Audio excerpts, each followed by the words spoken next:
Mga ka-Clover, sa paniniwalang ang bawat nilalang ay may daladalang enerhiya, alamin natin kung anong mga alagang hayop ang sinasabing nagdadala ng swerte at positibong aura sa ating buhay.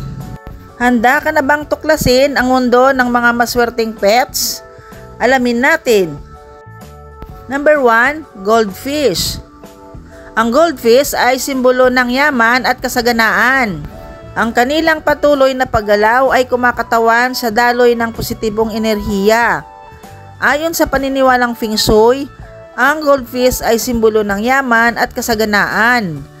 Ang kanilang patuloy na paggalaw sa tubig ay kumakatawan sa walang hanggang daloy ng positibong enerhiya o Qi. Narito ang dahilan kung bakit itinuturing na maswerte ang goldfish lalo na ngayong taon ng wood snake.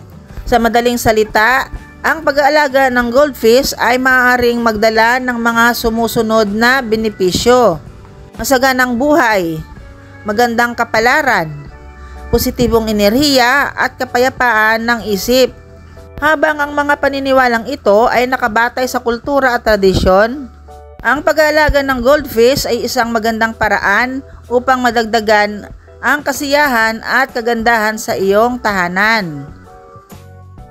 Number 2, pagong. Bilang simbolo ng mahabang buhay at tiyaga, ang pagong ay nagdadala ng swerte at proteksyon. Ang pagong na may mabagal ngunit matatag na paggalaw ay matagal na itinuturing na simbolo ng mahabang buhay, tiyaga at swerte sa maraming kultura ngayon sa taong 2025. Ang pagong ay lalong itinuturing na isang maswerteng alagang hayop dahil sa ilang kadahilanan. Simbolo ng katatagan at tiyaga. Ang pagong ay kilala sa kanyang matibay na kalasag na nagsisilbing proteksyon nito. Ito ay kumakatawan sa katatagan at kakayahang harapin ang mga pagsubok sa buhay. Sa isang taon na maaaring puno ng mga pagbabago, ang pagkakaroon ng pagong ay maaaring magbigay ng pakiramdam ng seguridad at katiyakan. Sa Feng Shui, ang pagong ay nauugnay sa elemento at tubig. Ang tubig ay simbolo ng yaman, karunungan at pag-unlad. Sa pagkakaroon ng pagong sa tahanan ay maaaring mag-akit ng positibong enerhiya at papasigla sa daloy ng Qi.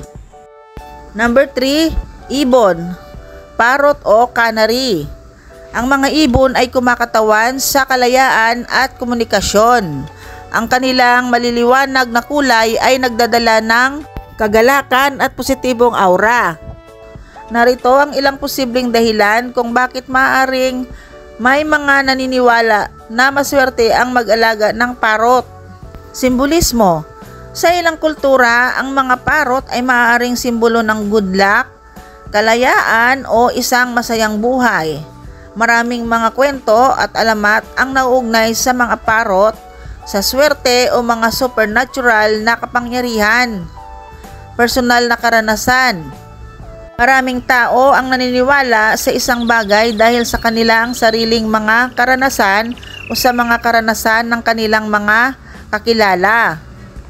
Gayunpaman, mahalagang tandaan na ang swerte ay isang subjective na konsepto. Ang pag-aalaga ng parrot tulad ng anumang alagang hayop ay isang malaking responsibilidad. Number 4, kuneho.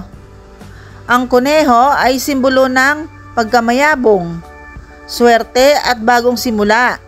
Narito ang ilang posibleng dahilan kung bakit maaaring may mga paniniwalang maswerte ang mga taong isinilang sa taon ng kuneho sa 2025. Chinese Zodiac. Sa Chinese Zodiac, ang bawat taon ay nauugnay sa isang hayop. Ay may mga katangian at kapalaran na nauugnay dito. Ang pagiging swerte ng zodiac sign tulad ng kuneho sa isang particular na taon ay kadalasang nakabatay sa mga interpretasyon at prediksyon ng mga astrologo at manghuhula. Ang mga paniniwalang ito ay nakaugat sa mga sinaunang kultura at tradisyon, lalo na sa Chinese astrology. Ang mga karaniwang paliwanag, pagkakasundo ng mga elemento. Bawat taon sa Chinese Zodiac ay nauugnay sa isang particular na elemento. Kung ang elemento ng taon ay nakakasundo sa elemento ng zodiac sign, maaaring maswerte ito. Feng Shui.